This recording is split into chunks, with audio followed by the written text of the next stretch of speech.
মানুষের হঠাৎ চুপ হয়ে যাওয়ার ব্যাখ্যা ভারী অদ্ভুত। মনের বয়স যত বাড়ে, যত পরিপক্ক হয়, মানুষ নাকি চুপ থাকতে শুরু করে। অথচ মনের নিশ্চুপ দরজায় কান পাতলে ভাঙনের বিকট শব্দ হয়তো শোনা যেতে পারে।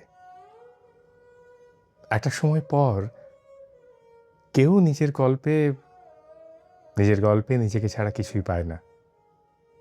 সবার সব থাকে, তাও হয়তো অনেক কিছুই থাকে না যা থাকার কথা ছিল।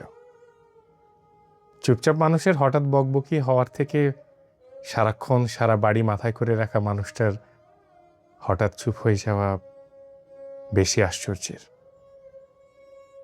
রাত গভীর হলে হয়তো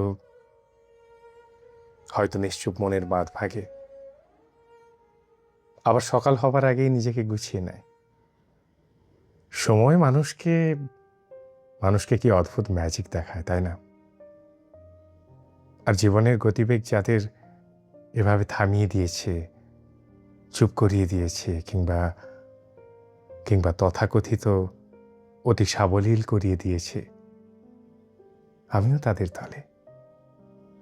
পারলে কমেন্টে লিখে যেও তোমার কেমন কেটেছে ওই সময়গুলোতে। তবে নিজেকে সামলে নিও, ভালো থাকতে হবে। Thank you.